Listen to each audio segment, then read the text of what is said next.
Mae Prynhawn da i chi croeso i'r oedfa, y prawn mae'n enw yr arglwydd Iesu Grist. Mae Emyr yn arwain ni eto Prynhawn yma, fe chi'n gweld mae'r bwrdd wedi osod ar gyfer swper yr arglwydd. Ni gymryd o'r cymyn gyda'n gilydd ar ddiwedd yr oedfa. Felly cofiwch am hynny. Ni yn cael paned hefyd ar ôl yr oedfa i orffen. Ac yna yn ystod yr wythnos, cwrdd gweddi fan hyn ar nos Fawrth, ac yna paned a sgwrs bore di Mercher am 11 yn edrych na Mhared i 10 ac yn hi meir yn y Caerdydd. Felly cofiwch am hynny. Di Gwener, bore coffi. Di Sadwrn yn ychwanegol yr arfer, mae barbecue i'r gwragedd. Dwi'n yn siŵr faint o'r gloch mae hynny, ond bydd e'n cael ei gadarnhau maes o law.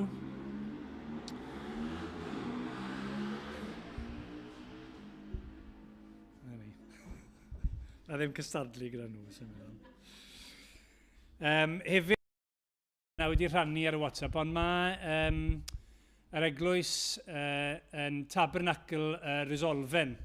Maen nhw'n cynnal 10 mlynedd ar hugain o ddathliad ni, o ddiolch am i adeilad nhw nos Wener yma. A mae'n noson o ganu emynau fel canlyniad. Jyst cofiwch am hynny am 6 o'r gloch yr hwyr. Ac yna i ni, casau y mis mae'n mynd at waith Heledd Job. Ni'n clywed mwy am hynny, fi'n siŵr yn ystod y mis. Ac mae Emyr yn pregethu yn yr eglwys Efengyledd yn Caerfyrddin.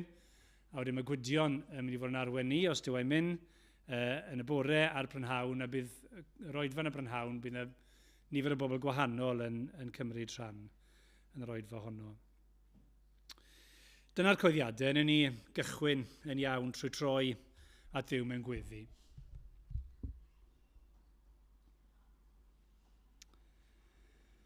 Arglwydd Dduw, ni yn diolch yn fawr i ti am yr hyn i ni di derbyn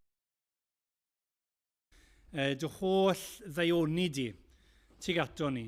Ac yn arbennig ni'n diolch i ti am dy air di heddi, am atgoffa ni yn reality ni, os i ni'n credu yn yr arglwydd Iesu Grist, bod ni yn aelodau o dy deulu di. Arglwydd fi'n dyn anodd credu bod ni oedd mor bell yn cael ein tynnu mor agos. Arglwydd ni'n gweddio, byddwn ni'n gwneud y mwyaf o'n breintiau ni fel teulu nawr gyda'n gilydd, fel eglwys, ac wrth ni ddod i ddadoli di, ni'n gweddio bydde ti'n uno ni. Ni'n gwybod bod ni yn un yn barod, yng Nghrist. Ni'n gweddio bydde'r ysbryd yn argyhoeddi ni o'r gwirionedd yma, wrth ni addoli gyda'n gilydd, ac wrth ni wrando ar dy air gyda'n gilydd, ac ymateb i ddair gyda'n gilydd. Ni'n gweddio bydde fel teulu yn y byd hwn, ble mae'r plant yn aml yn ymdebygu i'w rhieni neu aelodau eraill o'r teulu. O'n ni'n gweddio oherwydd heddi. A bydde pobl yn dweud mwy a mwy amdano ni, bod ni'n ymdebygu i'r arglwydd Iesu Grist. O Dduw, gwna gwaith yno ni felly heno, fel dy bobl di, mwyn i glod a'i fawl e. Amen.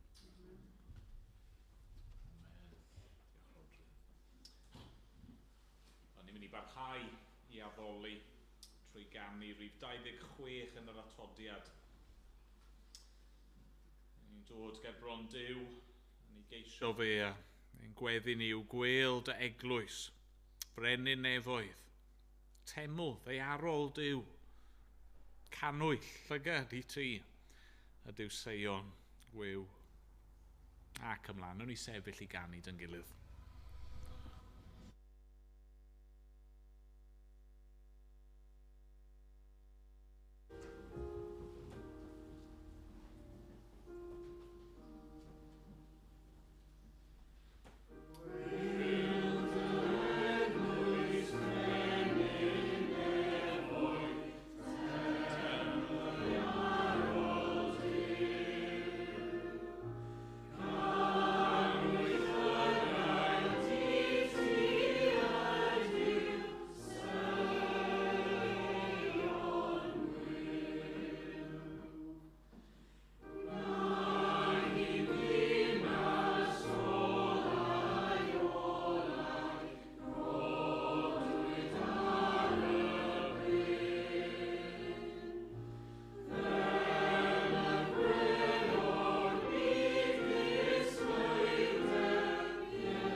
Bore yma, o'n i yn ail benod llythyr Paul at yr Effesied ac yn meddwl ychydig am ein cymuned ni o fewn yr eglwys, pwy ydyn ni fel aelodau o deulu Duw. Heno, fi eisiau ni rhyw fath o barhau ar y thema, dal i feddwl am yr eglwys, a meddwl ychydig yn ddyfnach am siwr mae'n bywyd ni fel eglwys, fel teulu, fel grŵp o Gristnogion, siwr mae'r bywyd yna fod i edrych. Ac be ni'n mynd i weld, gobeithio, yw fod gennym ni waith i'w wneud nawr fel pobl dduw. Gwaith offeiriadol, gwaith brenhinol a gwaith proffwydol. Ond mae esbonio fwy mewn ychydig wrth i ni fynd ymlaen. Lle ni'n mynd i droi heno felly yw ail benod llythyr cyntaf Pedr. Felly 1 Pedr, penod 2. Mae Pedr hefyd fan hyn yn sôn am yr eglwys, a mae yn drawiadol os chi'n cymharu yr benod yma gyda'r benod oedd gyda ni bore yma. Mae yna sawl darlun a sawl thema sydd yn gorgyffwrdd a'i gilydd. Ond fi'n mynd i ddarllen nawr 1 Pedr, penod 2, ac adnodau 1 i 10. Dyma air Duw.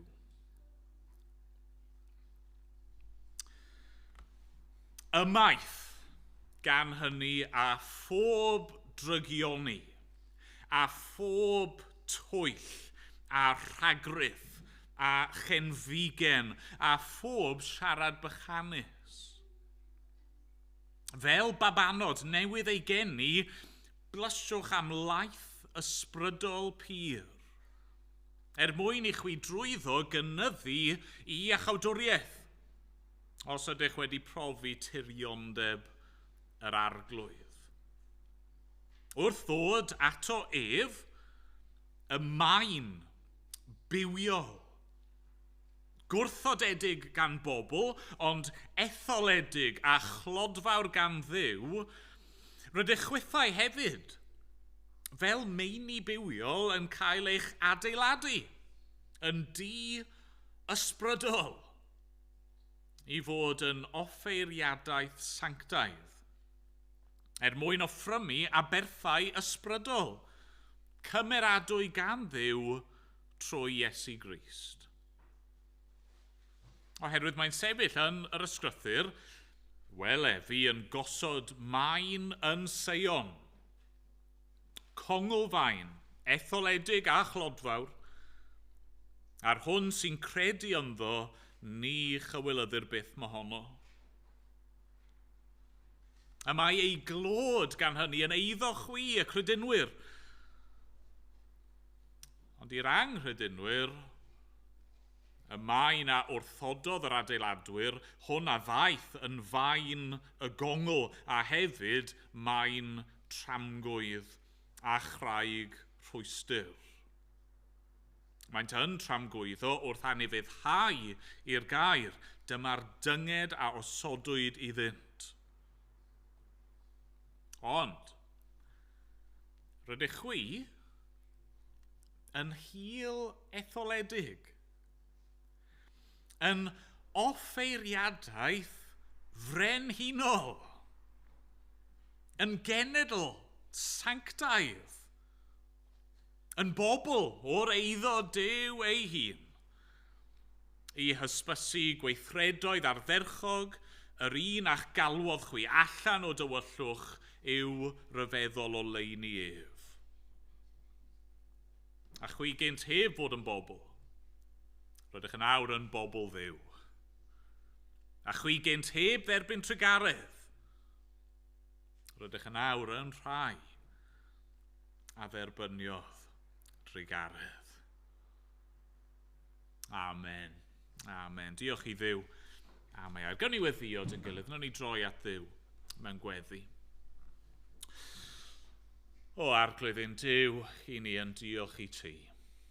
Ie, am yr hyn ni wedi glywed heddiw am dan y ti, am sut i'n wyt ti, am dy gariad di. A'r ffordd mae'r cariad yna wedi dangos ei hun wrth i ti drefnu y ffordd i achub rhai fel ni trwy'r arglwydd Iesu Grist. Dad, ni'n diolch amdano fe. Ac ie'r ffordd mae wedi cwblhau y gwaith yna o iachawdwriaeth. Ni'n diolch mae fe yw yr maen, y garreg yna, yr congl fain. Yn diolch mae fe yw'r un nath i cael ei hollti ein mwyn ni. Mwyn i ni nawr cael dod yn rhan o dy deml di, yn drigfan i'r ysbryd glân ac yn bobl arbennig i ti dy hun. Ni'n diolch am yr arglwydd Iesu Grist, yr eneiniog, y Meseia. Ac yn diolch nawr dy bod ti yn ein galw ni i fywyd o weithredoedd da, bywyd o efelychu Iesu Grist, bywyd o fod yn debyg iddo fe, a dod yn fwy tebyg iddo fe o ddydd i ddydd. Arglwydd, i ni'n gofyn felly am dy ysbryd glân. Ni'n gweddio bydd yr ysbryd nath lenwi Iesu Grist yn ein llenwi ni. Ond dyna oedd a ddewyd Iesu yw ddisgyblion. Ac arglwydd, ni'n gweddio am cyflawniad o'r addewyd yma nawr. A byddwn ni'n cael ein eneinio. A byddwn ni'n arfogi ni fel eglwys. Fel dy deulu di. I wneud y gwaith rwy ti wedi i fwriadu ar ein cyfer ni. Arglwydd, cadwa ni rag unrhyw falchder, cadwa ni rag unrhyw hunanoldeb, cadwa ni rag fod mor gyfforddus neu mor ddiog ac meddwl, bod ni yn iawn gyda ti a felly bod dim angen i ni wneud dim byd mwy, ac na arglwydd, ti'n ein galw ni i fywyd newydd ac i thwasanaeth di. Helpa ni felly. Helpa ni yn ein gwendid ni. Helpa ni, arglwydd, o sgweli di fod yn dda. Dad, i ni am ddod ato ti yn awr. Dad, ni'n gweddïo dros ein byd ni. Arglwydd, mae meddyliau ni yn troi at yr Unol Daleithiau, Texas a'r drychineb yno. Ac arglwydd, ni'n gweddïo arno ti i dostyrio ac i gysuro ac i fod ar waith yn cymunedau hynny sydd wedi cael ei effeithio gan y drychineb yna. Arglwydd, ni'n cyffesu mae dirgel yw dy ffyrdd di. Ond dad, ni'n diolch i ti bod ni'n gallu ymddiried yno ti yn dy ddoethineb a dy gyfiawnder, yn dy drygaredd di, a dy ddaioni di. Arglwydd, ni'n parhau i weddio dros rhannau o'n byd ni sydd yn ddigon tor calonus ar y foment. Yn gofyn arno ti i drygarhau. Ni'n gweddio dros ein gwlad yn hun, arglwydd, yn meddwl am rai o'r deddfe sydd wedi cael ei pasio'n ddiweddar. Ac arglwydd yn gweld yn cymdeithas ni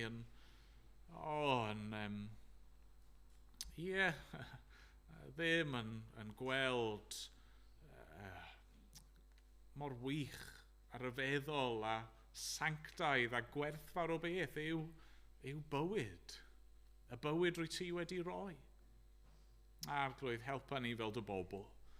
Helpa ni fod yn halen ac yn oleuni ac yn dystion. Helpa ni i wrth sefyll drygioni ein dydd ni. Helpa ni trwy dy ysbryd di. Troi yn cymdeithas ni ben i weired. Helpa ni fod yn bobl mor wahanol, mor dda, mor gyfiawn, mor onest, mor hael, fel bod pobl yn rhyfeddu ac yn gorfod holi beth sy'n wahanol am y bobl hyn. Arglwydd gad i dy waith a dy bresenoldeb di yn ein plith ni fod mor amlwg. Nes bod pobl yn gorfod dweud, ie, mae Duw gyda nhw. Mae Duw yn y lle hwnnw. O, arglwydd, tyrd y nawr, tyrd yma, i'r lle hwn, llenwa yr adeilad hon, a llenwa'n calonau ni. A mynd bod ni'n gofyn yn enw yr arglwydd Iesu. Amen. Amen. Ni'n mynd i ganu o'r atodiad. A rhif 43. Pa fawredd yw'r gogoniant hwn ddewisodd ddod yn ddim. Cynewid gwychder nef yn nef am fyd mor dlawd a llwm, daeth Duw yn un ohonom ni. Tu hwnt i ddeall dyn. Rhyfeddu mwy a wnaf bob tro clywai'r hanes hwn. A bod dewis yr gan yma, oherwydd yn y gitgan ni'n gweld rhywbeth o'n gwaith offeiriadol ni, sef hyn, beth naf ond plygu glin, a ddolaf ger dyfron, dyfod fel yr wyf, offrwm fydd fy mywyd oll. Beth yw'r offrwm sydd gen ni'r aber sydd yn ni yw gyflwyno i Dduw heno wel ein bywydau ni. Nw'n ni sefyll i ganu, dyn gilydd.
Towch gyda fi i lythyr cyntaf Pedr ar ail benod ac adnodau 1 i 10.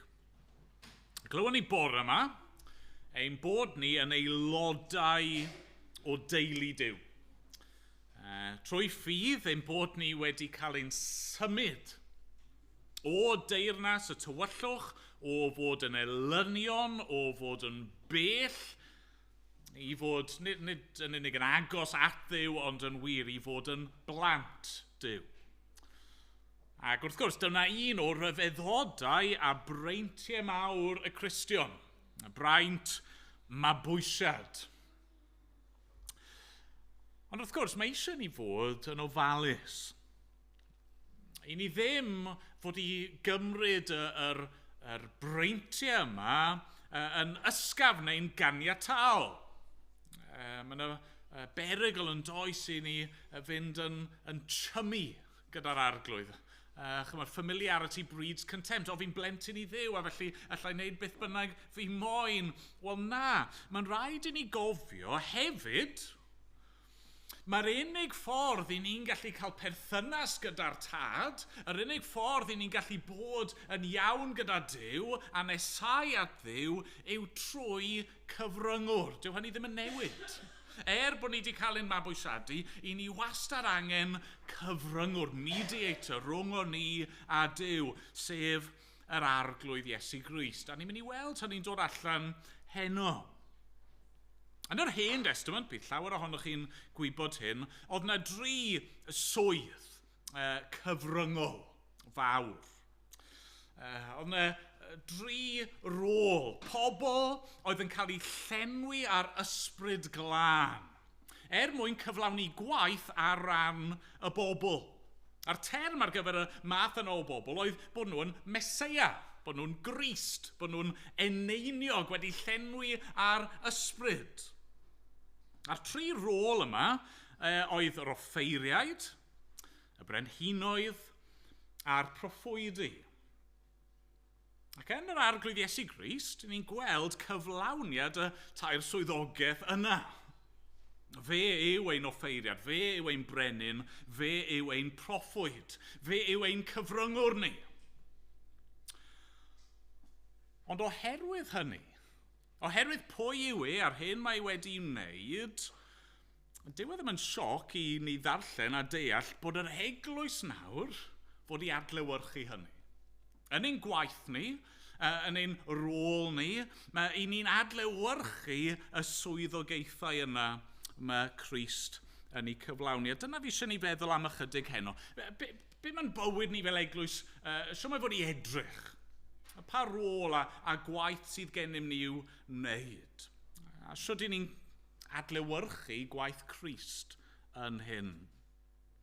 Felly'r peth cyntaf fi eisiau ni feddwl am yw ein gwaith offeiriadol. Ein gwaith offeiriadol. Ni'n gweld y syniad yn codi yn adnod 5, i fod yn offeiriadaeth sanctaidd, ond yna yn adnod 9.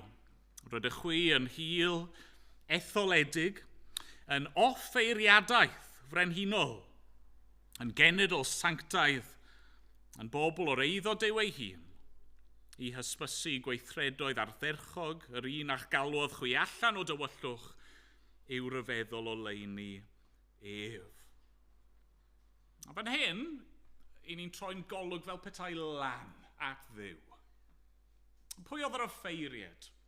Wel, oedd lot o waith a chyfrifoldebau gan offeiriad, ond y prif waith, sydd o fod, y peth cyntaf sy'n dod i'r meddwl, yw ond nhw'n cyflwyno offrymau i Dduw. Yn aberthu i Dduw. Yn dod ag anifeiliad ac yn lladd yr anifeiliad hynny dros bechodau y bobl. Oedd yr offeiriad yn gyfryngwr, oedd e'n sefyll rhwng Duw a dynion, yn dod a cynrychioli dyn a'r gymuned ger bron Duw, ac yna'n dod a chyhoeddi maddeuant gan Dduw i'r bobl. Ac wrth gwrs, os ych chi'n darllen trwy'r Hen Testament, beth sy'n dod yn amlwg yw fod y gwaith yna yn ddiddiwedd. Oedd dim cadeiriau yn y deml. Oedd bywyd yr offeiriad yn un oedd wedi ei gysegru i Dduw. Bywyd o addoliad parhaol i Dduw. Ond wrth gwrs, wrth i ni gyrraedd y Testament Newydd, beth i ni'n darganfod yw fod y gwaith yma, gwaith yr offeiriad, yn gysgod. Cysgod o'r hyn oedd Crist yn mynd i'w gyflawni.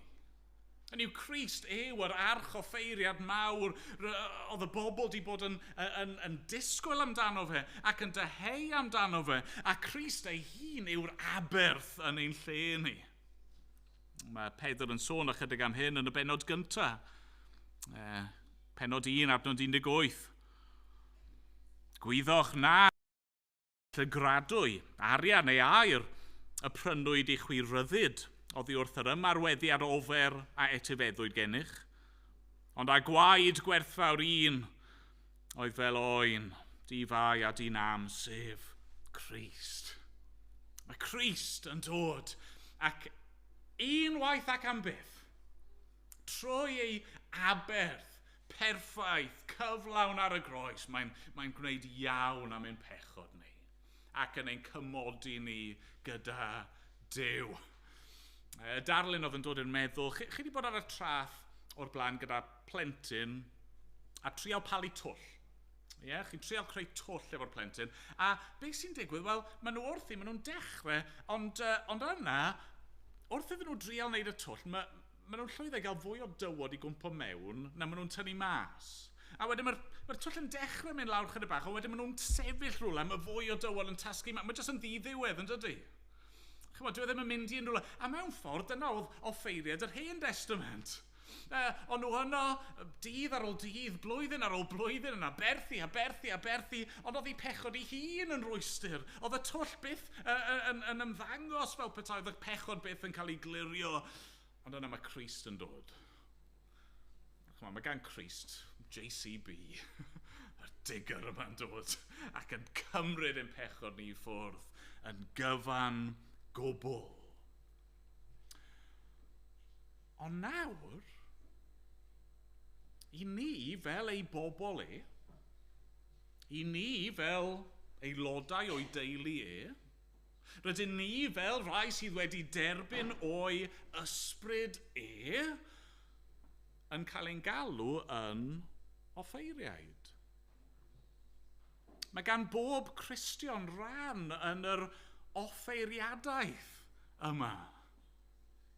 Be mae hynny'n golygu? Beth yw'r aberthau ni'n cyflwyno? Os angen i ni gymryd oen neu ryw anifel arall a'i ladd ag bron Duw? Na. Mae Pedr yn gwneud yn glir yn dydi adnod 5.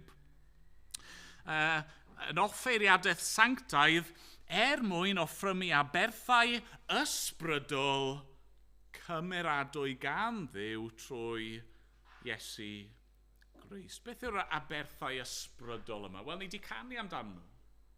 Offrwm fydd fy mywyd oll.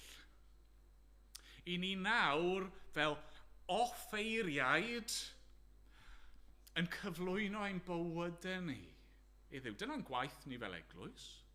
Dyma ein galwad ni fel eglwys. Ni wedi cael ein galw allan o'r tywyllwch ac i'w oleuni Ni wedi cael ein galw o fod yn trial adeiladu teyrnas i ni'n hunan ac i ni'n cael ein adeiladu i fewn yn deml, sanctaidd, byw gyda'n gilydd i ni yma a mae'n bywyd ni efo'n golwg lan i Dduw. I ni fod yn sanctaidd. I ni fod yn dwyn ffrwyth ysbrydol gogoniant i Dduw. Beth yw'n cyfrifoldeb ni? O ddydd i ddydd, ac wrth i ni ddod ynghyd o wythnos i wythnos, i ni'n addoli. Beth yw'n blaenoriaeth ni nawr? Wel, ni eisiau plesio Duw. Ni ddim eisiau gwneud beth sy'n plesio ni yn gyntaf, ond i ni eisiau rhoi yn bywydau ni iddo fe, i wasanaethu fe. Mae'n y gyfrifoldeb arno ni i ddod ynghyd yn reoledd. Mae'n y gyfrifoldeb arno ni hefyd yn ystafell ddirgel yn ein bywyd personol preifat ni i fod yn ceisio Duw. Ceisio Duw yn ei air, ceisio Duw mewn gweddi. Yn golwg ni arno fe. Llun o'r peth cyntaf yn gwaith offeiriadol. Ond yna, mae'n y rôl arall, a felly'r ail beth fi eisiau ni weld yw ein gwaith brenhinol. Ein gwaith brenhinol. Dyma'r ail swydd amlwg yn yr Hen Testament, y brenin. A fan hyn, mae'n golwg ni'n troi mewn ffordd o dduw at ein gilydd. At ein gilydd. Beth oedd y brenin yn gwneud? Beth oedd gwaith brenin? Wel, mewn ffordd, mae'r brenin yn yr Hen Testament yn cynrychioli teyrnas Duw ar y ddaear. Oedd brenin fod i wneud yr hyn oedd ore i'r deyrnas ac i drigolion y deyrnas. Ni wedi meddwl am hyn yn ddiweddar fod y brenin fod fel bugail ar ei bobl. Fel mae bugail yn gwarchod ac yn arwain ac yn gwasanaethu ac yn cywiro y defyd, dyna oedd y brenin fod i wneud. Nawr, os ych chi yn darllen trwy'r Hen Testament, nawch chi weld dro ar ôl tro mae'r brenhinoedd yn methu. Ac unwaith eto chi'n gallu dychmygu'r bobl yn deheu am frenin da. Am y gwir frenin. Oedd ei angen arnyn nhw. Ac yna, mae'r brenin yn cyrraedd. Ym mherson Iesu Grist. Fe yw'r brenin ni angen yn dyfa. Brenin sydd yn rhoi ei hun dros ei bobl. Brenin sydd yn rhoi ein anghenion ni cyn ei anghenion ei hun. Brenin sydd yn barod i blygu lawr a golchi traed. Brenin sydd yn barod i gywiro a disgyblu a pwyntio allan gwendidau a beie, ond brenin hefyd sydd yn gwasanaethu. Dyna mae brenin fod fel. Dyma'r brenin sydd gennym ni yng Nghrist.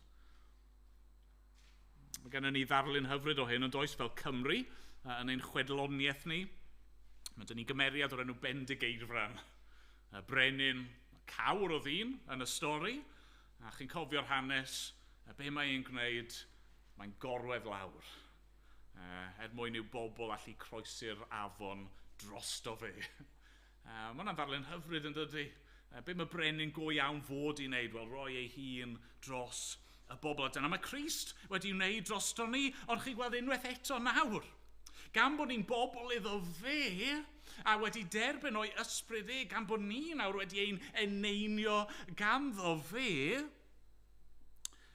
mae gennym ni rôl brenhinol. Hynny yw, mae'n galw ni i fewn i'w deyrnas, a fe yw y brenin, brenin brenhinoedd ac arglwyddi, ac eto rhan o'r fraint mae'n rhoi i ni. Rhan o'r gogoniant mae'n rhannu gyda ni. Yw ein bod ni hefyd yn cael ein cyfrif yn bobl brenhinol.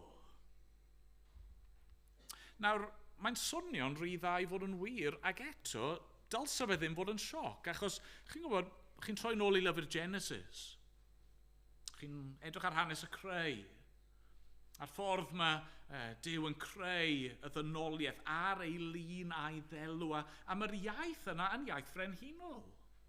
Hynny yw, dyna oedd pwrpas Duw ar ein cyfer ni yn y dechrau, oedd ein bod ni fel petai yn frenhinoedd a brenhinesau ar y ddaear, yn adlewyrchu ei frenhiniaeth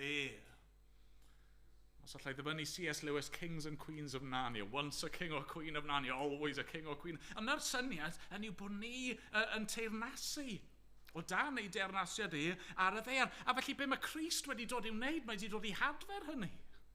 Mae wedi dod i'ch galw chi nawr i fewn i'w deyrnas ond mae wedi'n galw ni nawr i fyw bywydau brenhinol. Mae llyfr y datguddiad yn sôn yn dydy am y ffaith bod ni'n cael ein coroni. Coroni. Ni y gelynion. Ni y gwrthryfelwyr. Mae'n rhoi coron ar ein pen. Ond wrth gwrs, beth i ni'n mynd i wneud efo'r coron yna? taflu'n wrth ei draed e. Nathon ni ganu hynny yn do.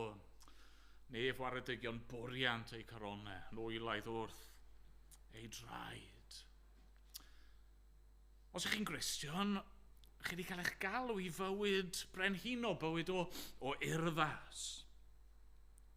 Fel Billy Bray, chi'n cofio'r pregethwr enwog, ni'n gallu dweud wrth bobl I be the king's son.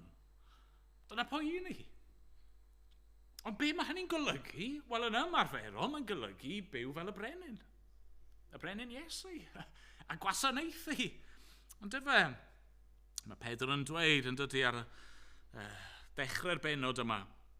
Sydd ni fod i drin yn gilydd nawr? Wel, ymaith gan hynny a phob drygioni, pob twyll a ragryth a chenfigen a phob siarad bychanus. Ni fod i fyw nawr fel pobl y deyrnas. Mae gen i ni gyfrifoldeb dros ein gilydd. Dyna mae'n golygu i fyw yn frenhinol, ddim i lordio hi dros ein gilydd. Na, mae gen i ni gyfrifoldeb nawr dros trigolion eraill y deyrnas. I ni fod i arwain ein gilydd. Ni fod i annog ein gilydd. Ni fod i aberthu dros ein gilydd.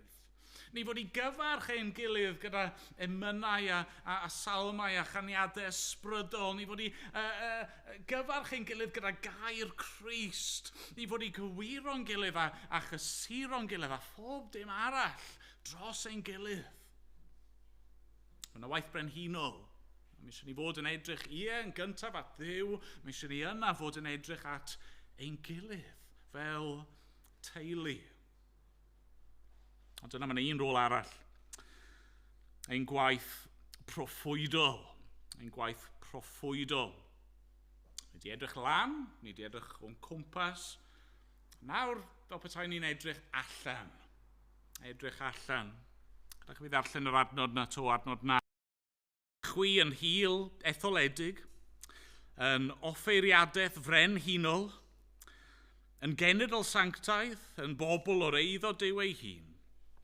I hysbysu gweithredoedd ardderchog, yr un a'ch galwodd chwi allan o dywyllwch i'w ryfeddol o leini ef. Yn yr Hen Testament oedd math arall o Feseia, sef y proffwyd. Oedd Duw yn rhoi ei ysbryd glân i'r proffwydi.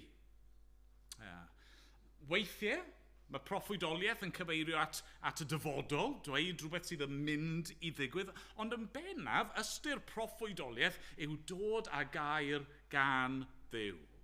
Dod â neges gan Dduw i'r bobl. A felly, be ni'n gweld y proffwydi'n gwneud? Maen nhw'n dod a maen nhw'n galw'r bobl i edifeirwch. Maen nhw'n galw'r bobl i ogoneddu Duw.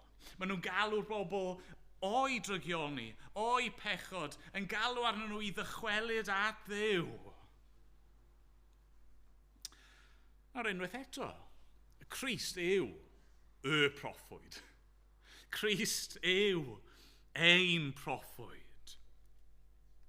Pwy yw'r arglwydd Iesu Grist? Wel, fe yw y gair a ddaeth yn gnawd. Pwy yw'r arglwydd Iesu Grist? Fe yw'r datgyddiad pennaf. Cliriaf o Dduw. Ynddo fe, meddai Iesu, os ych chi wedi fy ngweld, chi wedi gweld y tad. Pan ni'n darllen ei air, ni'n clywed gair Duw. Ond be mae'r arglwydd Iesu Grist yn galw'r eglwys i'w wneud? A beth mae e'n galluogi ni i wneud trwy roi ei ysbryd i ni? Wel, mae'n galw ni i waith proffwydol. I hysbysu gweithredoedd ardderchog yr un a'n galwodd ni. Allan o dywyllwch i'w ryfeddol o leini ef.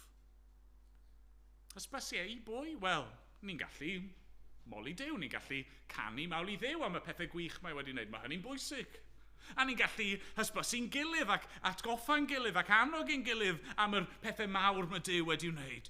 Ond mae'n rhaid, mae'r ffocws pennaf yn hyn yw mas yn dyfa. Bod ni'n dod fel eglwys a gwneud y gwaith proffwydol yma o alw'r byd i edifarhau. ysbysu'r byd am aberth Crist.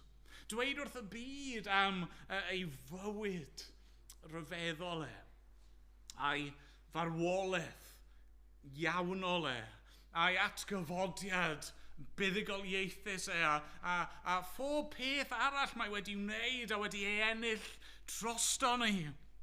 Dyma ei weithredoedd ardderchog Maen nhw'n ardderchog a mae eisiau ni ddweud wrth bobl amdanyn nhw.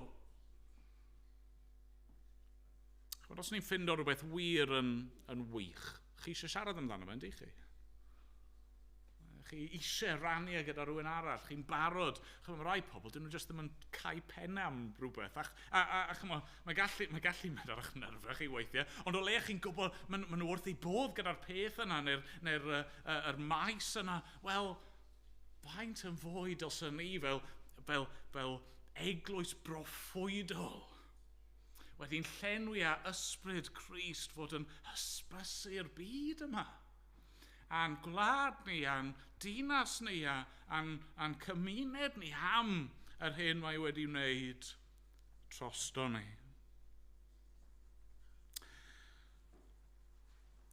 Mae'n lot fwy gallwn ni ddweud heddi. Ni wedi bod yn meddwl bore yma heno am yr eglwys. Mae cymaint fwy gallwn ni ddweud.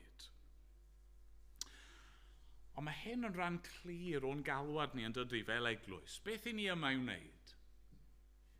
Wel, ni'n gwasanaethu Duw. Fel offeiriad iddo fe. A ni'n gwasanaethu ei eglwys fel brenhinoedd. A ni'n galw ar y byd fel proffwydi. Yn sôn am y pethau ardderchog mae wedi wneud, yr hyn mae wedi wneud drosto ni, a'r hyn nawr mae'n gallu wneud drostyn nhw hefyd. Mwyn enw. Amen. Amen. Wel, wrth i ni ddod at y cymyn, ni'n mynd i ganu brif 5 yng Nghrymawd 2. Wedi dewis y gan nesaf yma, achos mae'n pigo lan ar thema brenhinol yma. A'i gwir y gair fod elw i mi yn aberth Crist a'i werthfawr loes. Mae'r bennill ola yn dweud hyn. Dim damnedigaeth ofnaf nawr. Cans Crist yw fy oll yn oll, byth mwy. Yng Nghrist, rwy'n byw, fy mrenin mawr, yng ngwisg cyfiawnder dwyfol glwy. I'r orsedd af, a hawlio yn hi, trwy heiddiant Crist, y goron fri. Diolch iddo. Nawn ni sefyll i ganu.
dod at bwrdd y cymyn gyda'n gilydd nawr. Pan o'n i'n defnyddio'r syniad yna o edrych lan ac edrych yn cwmpas ac edrych mas, o'n i'n benthyg, fi'n credu, o rhywbeth o ddewid i rannu o'r blaen yng nghyd-destun y cymyn.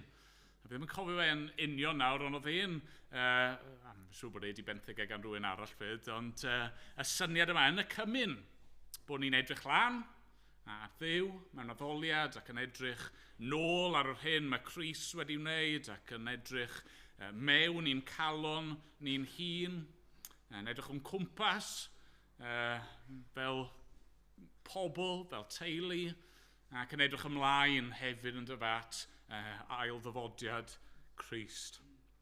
A fan hyn, wrth i ni ddod at y swper, i ni'n gweld rhywbeth o Grist, yn di ni?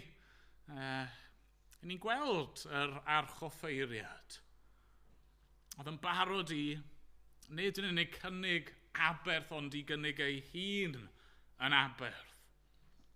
Yn barod i'w gorff a'i waed i gael ei dorri, a'i dywallt drosto ni. A wrth gwrs, dyma swper yr arglwydd, y brenin.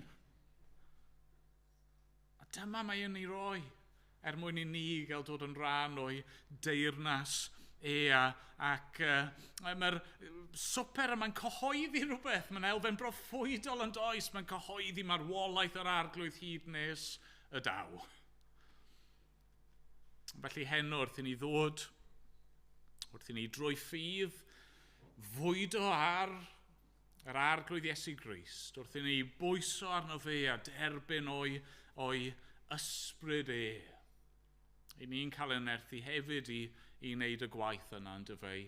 Roi'n bywydau ni. Mae'r swper yma'r swper syml yma'n yn rhoi nerth i ni fynd nawr i fyw ein bywydau ni a roi'n hunan yn aberth dros Grist. Mae'r swper syml yma yn helpu ni ac yn rhoi nerth i ni i allu garu'n gilydd fel mae wedi'n caru ni. Mae'r swper syml yma yn ein galluogi ni i fynd mas a dweud wrth eraill, dyma be mae'r arglwydd i'w wneud drosto fi. Dyma mae'r arglwydd yn ei gynnig i chi hefyd. A felly, os ych chi'n Gristion heno, os ych chi trwy ffydd yn aelodau o deulu Duw, cymerwch. Mae hwn yn rhyw fath o family gathering, yn dydi? Cymerwch. Bwytwch, yfwch a llawenhewch yn yr arglwydd. Os ych chi ddim yn Gristion, os ych chi ddim yn siŵr lle chi'n sefyll, ni'n gofyn i chi beidio cymryd, ac yn hytrach defnyddiwch yr amser yma nawr i feddwl, ac i weddio, ac i geisio Duw, a dewch i siarad gydag un o'n ni yr hyniriad ar ddiwedd yr oedfa. Mae'r bara yn ddi-gluten, mae'r diod yn ddi-alcohol, felly peidwch gadlu hynny fod yn rhwystyr. Fi'n mynd i ofyn i Gwydion i weddio dros yr elfennau yma, ac yna nawn nhw cael eu dosbarthu, os newch chi gadw nhw, ac yna nawn ni fwyta ac yfed gyda'n gilydd. Diolch Gwydion.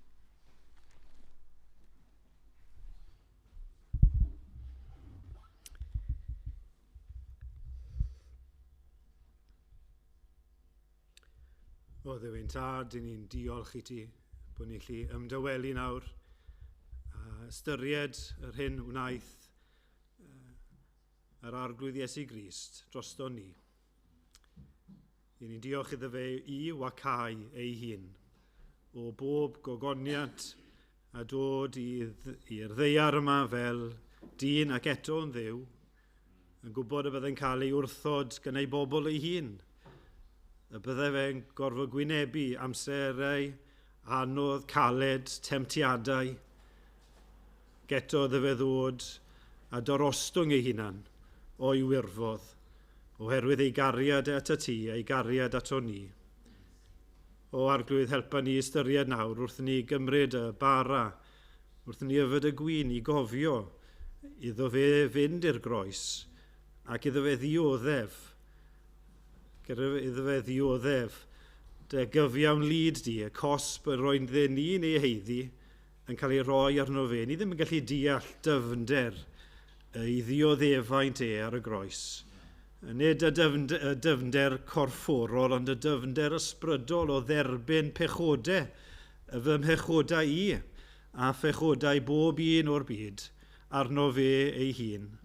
O, arglwydd, ni'n diolch i ti am yr arglwydd Iesu Grist, ac i ni, arglwydd, yn llawenhau ac i ni eisiau bloeddio gyda llawenydd bod e wedi atgyfodi yn fuddugoliaethus y trydydd dydd. Mae hwn yw y dydd y cododd Crist, gan ddryllio pyrth y bedd, ac felly cyfod fe wnaid, na fydd drist i edrych ar ei wedd. Helpa ni i edrych fwy a fwy ar Iesu Grist, ac yn y munudau yma nawr, wrth i ni gymryd y bara fel mae di gofyn i wneud, wrth i ni gymryd y gwyn fel mae di gofyn i ni wneud, y byddwn ni'n cofio amdano fe, hyd nes y daw, hyd nes y byddwn ni'n ei weld fel ag y mai. O, arglwydd, diolch i ti am Iesu Grist. Helpa ni i fod fwy tebyg iddo fe, fel offeiriaid, fel brenhinoedd ac fel proffwydi, i ni rannu y newyddion da mag eraill ei ogoniant. O, arglwydd, helpa rhai sydd eto heb gredu y munudau yma nawr i dy geisio di. O, arglwydd, clew ni nawr trwy garha wrtho ni presenola dy hun yma, gogoniant Iesu Grist ein gwaredwr. Amen.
Yn ei lythyr cyntaf at y Corinthiad, mae'r apostol Paul yn ysgrifennu, fe dderbyniais i, oddi wrth yr arglwydd, yr hyn hefyd a draddodais i chwi.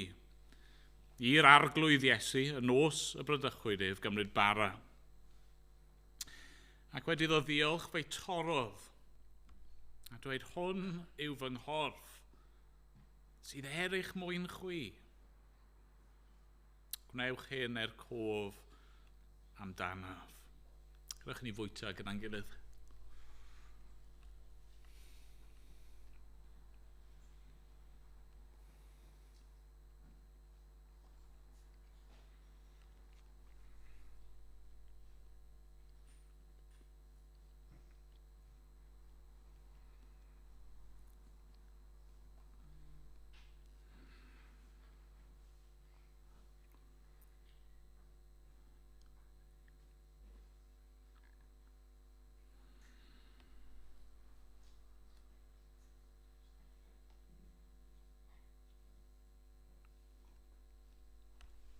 Yr un modd hefyd fe gymerodd y cwpan ar ôl swper, gan ddweud y cwpan hwn yw'r cyfamod newydd yn fy ngwaed i.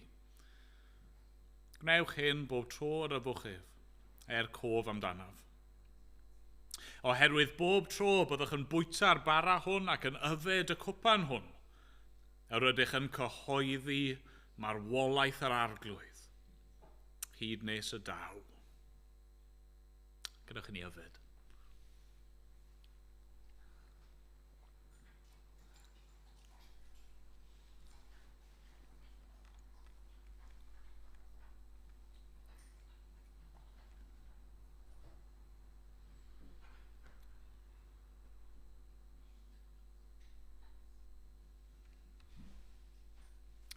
O arglwydd yn Duw, ni'n diolch i ti unwaith yn rhagor am yr hyn ni wedi glywed heddi. Wrth gwrs arglwydd i ni prynd i crafu'r wyneb o'r holl breintiau ryfeddol sydd gennym ni yng Nghrist ac yn yr eglwys. Ond arglwydd ni'n diolch i ti am y pethau hyn yn bod ni'n gallu cyfri'n hunan yn aelodau o'ch deulu di. A'n bod ni nawr yng Nghrist wedi derbyn o'i ysbryd glân ni a arglwydd felly fod y gwaith yma gan yr eglwys i'w wneud. Da, ni'n diolch bod ni wedi cyflawni rhan o'r gwaith yna heno. Arglwydd. I ni yma i daddoli di. Ac arglwydd i ni yma i garu ein gilydd.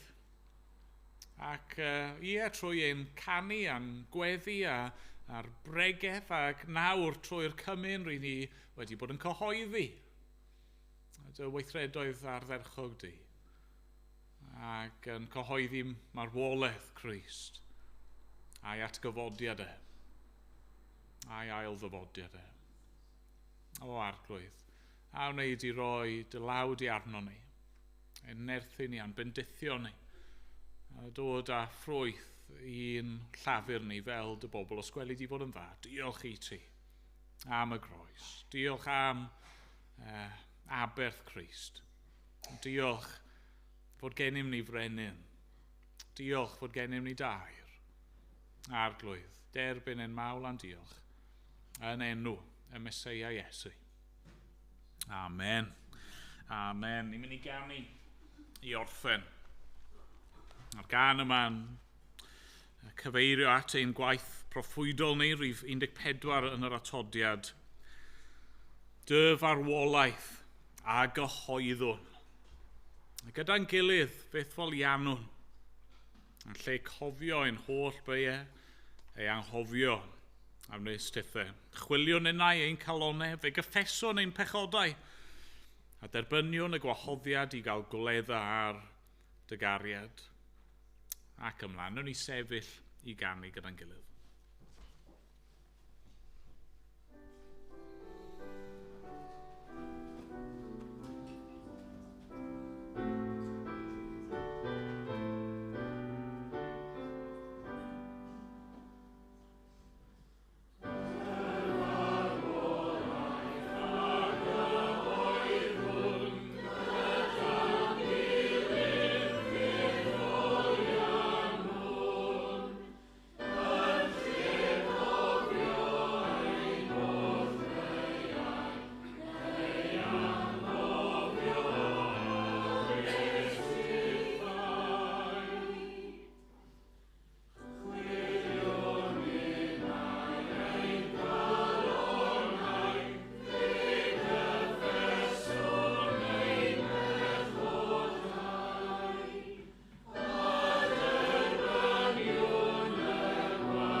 bydde di ras ein harglwydd Iesu Grist, a chariad Duw, a chymdeithas yr ysbryd glân, aros gyda ni oll o'r awr hon ac hyd byth.